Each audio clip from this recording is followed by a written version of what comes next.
త్రివిధ దళాధిపతులతో ప్రధాని మోదీ సమావేశాలు ముగిశాయి. ప్రతీకారం కోసం బ్లూ ప్రింట్ సైతం రెడీ అయింది. ఇక మిగిలింది యాక్షన్లోకి దిగిపోవడం ఒకటే. కానీ ఆ యాక్షన్ ఎలా ఉండబోతుంది అనేది అసలు ప్రశ్న. ఈ ప్రశ్నకి రక్షణ మంత్రి రాజ్నాథ్ క్లారిటీ ఇచ్చే ప్రయత్నం చేశారు. 140 కోట్ల మంది భారత ప్రజలు ఏం కోరుకుంటున్నారో అదే జరగబోతుందని తేల్చి చెప్పారు. అందుకు తనదే గ్యారంటీ అని క్రిస్టల్ క్లియర్ కామెంట్స్ చేశారు. మరి పహల్గామ్ ఉగ్రదాడికి ప్రతీకారంగా 140 కోట్ల మంది భారతీయులు ఏం కోరుకుంటున్నారు? రాజ్నాథ్ సింగ్ వ్యాఖ్యల వెనుక మర్మం ఏంటి? పాకిస్తాన్పై యుద్ధం జరగబోతుందని హింట్స్ ఇస్తున్నారా? Let's watch. ప్రజాభీష్టం మేరకే శత్రువుపై ప్రతీకారమన్న రాజ్నాథ్. 140 కోట్ల మంది భారతీయులు ఏం కోరుకుంటున్నారు?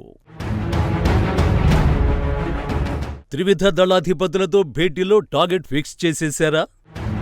పహల్గామ్ ఉగ్రదాడికి బదులుగా పాకిస్తాన్పై భారీ దాడికి భారత్ సిద్ధమైందా? ప్రపంచ దేశాలకు తమ చర్య కనిపించేలా ఊహకందని దెబ్బ కొట్టబోతోందా? బాలకోట్ తరహా ప్రతీకారమైతే ఇప్పటికే జరిగి ఉండేదా? ఎయిర్ స్ట్రాక్స్ ను మించి త్రివిధ దళాలతో త్రిముఖ వ్యూహంతో ఉగ్రదేశం నడ్డి విరచడమే ప్రధాని మోడీ లక్ష్యమా? సరిహద్దుల్లో వేగంగా మారుతున్న పరిణామాలు చూస్తుంటే అవుననే సమాధానాలే వినిపిస్తున్నాయి. బోర్డర్లో భారీ సైనిక మోహరింపులు జరుగుతున్నాయి. ఎయిర్ డిఫెన్స్ వ్యవస్థల్ని మోహరించారు. అటు అరేబియా సముద్రంలోనూ విమానవాహక నౌక విక్రాంత్ను మోహరించడంతో పాటు పాకిస్తాన్ తీరానికి కేవలం 85 నాటికల్ మైళ్ల దూరంలో నౌకాదళ విన్యాసాలు నిర్వహిస్తున్నారు. లడఖ్, జమ్మూ కాశ్మీర్ బేస్లలో ఎయిర్ ఫోర్స్ యాక్షన్లోకి దిగిపోయింది. అంతేకాదు రక్షణ వ్యవస్థలైన ఇగ్లాయస్లను అత్యవసరంగా పెద్ద మొత్తంలో కొనుగోలు చేస్తున్నారు.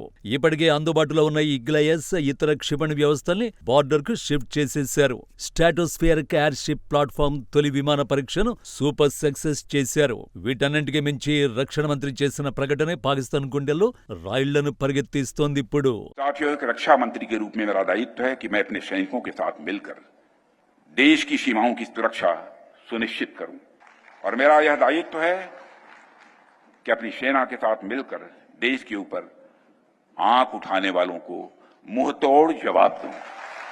आप सभी हमारे प्रधानमंत्री नरेंद्र मोदी जी को अच्छी तरह जानते हैं, उनकी कार्यशैली से भी अच्छी तरह परिचित हैं, उनकी दृढ़ता से भी अच्छी तरह परिचित हैं।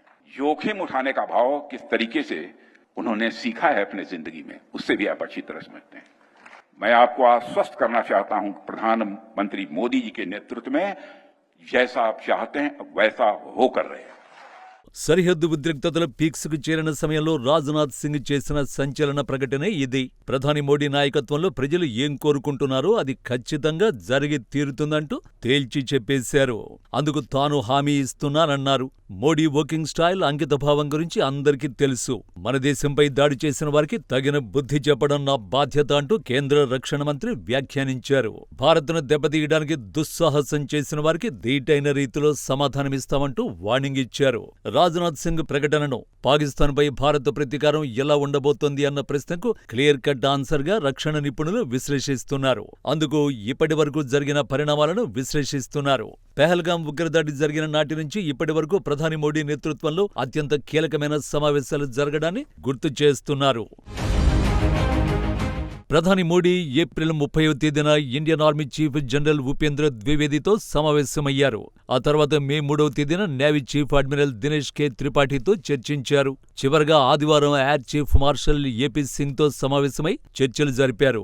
ఈ భేటీతో త్రివిధ దళాధిపతులతో మోడీ వేర్వేరు సమావేశాలు పూర్తయినట్లయింది. త్రివిధ దళాధిపతులు ముగ్గురు కూడా పాక్ పై త్రిముఖ దాడి చేసేందుకు తాము సర్వసన్నద్ధంగా ఉన్నామని మోడీకి వివరించినట్లు తెలుస్తోంది.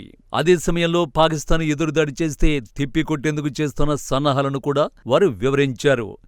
ప్రతి వ్యూహాలు ఎలా ఉండనున్నాయో వెల్లడించారు. దీంతో ఈసారి త్రివిధ దళాలు ఏదో రూపంలో పాక్ను చుట్టుముట్టి కోలుకోలేని విధంగా దెబ్బ కొట్టేలా ప్రణాళికలు రూపొందిస్తున్నాయనే చర్చ జరుగుతోంది. ఓవైపు సరిహద్దులో నియంత్రణ రేఖ దాటి దూసుకు వెళ్లేందుకు సైన్యం ఉరకలేస్తుండగా ఆక్రమిత కశ్మీర్లోని నిర్దిష్ట ఉగ్రవాద శిబిరాలపై దాడులు చేసేందుకు వైమానిక దళం క్షిపణి దాడులకు సిద్ధమైనట్లు చర్చ జరుగుతోంది. అరేబియా సముద్రంలో మోహరించిన యుద్ధ నౌకలు కూడా దాడులకు సిద్ధంగా ఉన్నాయి. త్రివిధ దళాలు నిర్దిష్ట కార్యాచరణ బ్లూ ప్రింట్తో సిద్ధంగా ఉండగా ప్రధాని మోడీ గ్రీన్ సిగ్నల్ ఇవ్వడమే ఆలస్యమని రక్షణ శాఖ వర్గాలు చెబుతున్నాయి. పాకిస్తాన్ భారీ దెబ్బ కొట్టేందుకు రంగం సిద్ధమవుతోంది అనడానికి మరో ఉదాహరణ కూడా ఉంది. మే 9న జరగబోతున్న రష్యా విక్టరీ డే కార్యక్రమానికి భారత్ తరఫున వెళ్లాల్సిన ప్రతినిధి పేరు మారుతూ వస్తోంది.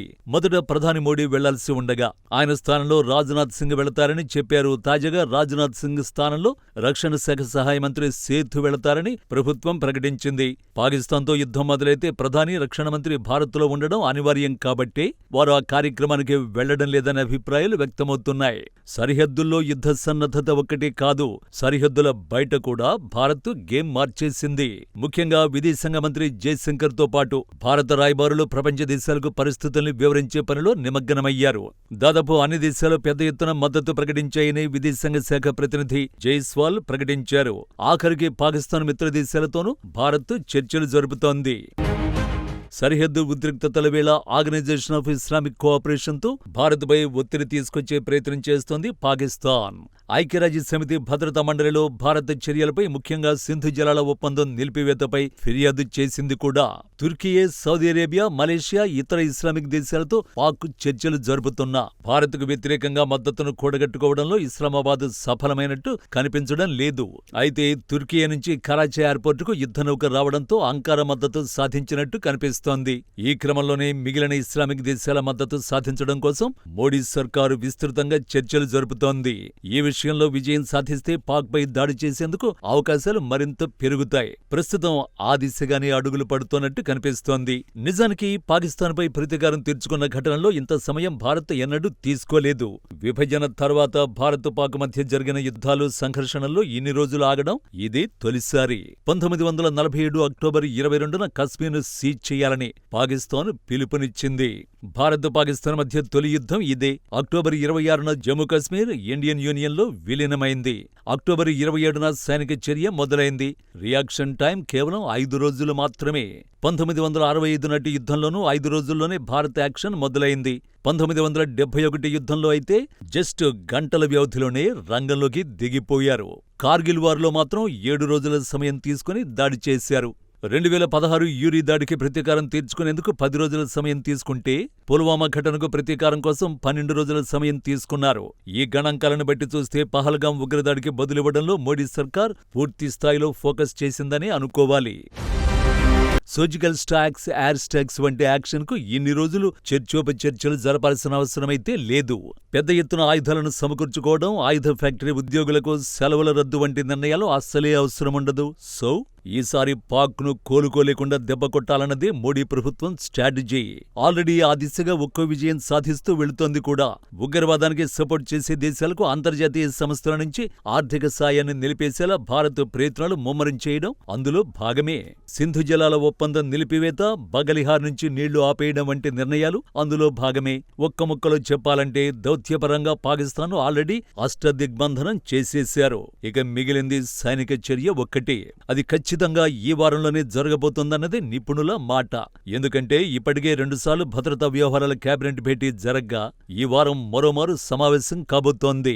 ఆ సమావేశం తర్వాతే ఉగ్రదేశంపై దాడికి మోడీ సర్కార్ గ్రీన్ సిగ్నల్ ఇచ్చే అవకాశాలు ఉన్నాయి. రాజ్నాథ్ సింగ్ సైతం ఆ ఉద్దేశంతోనే 140 కోట్ల మంది భారతీయులు కోరుకున్నది జరిగి తీరుతుందని క్రిస్టల్ క్లియర్ కామెంట్స్ చేశారు. 140 కోట్ల మంది భారతీయులు ఏం కోరుకుంటున్నారో ప్రత్యేకించి చెప్పాలా?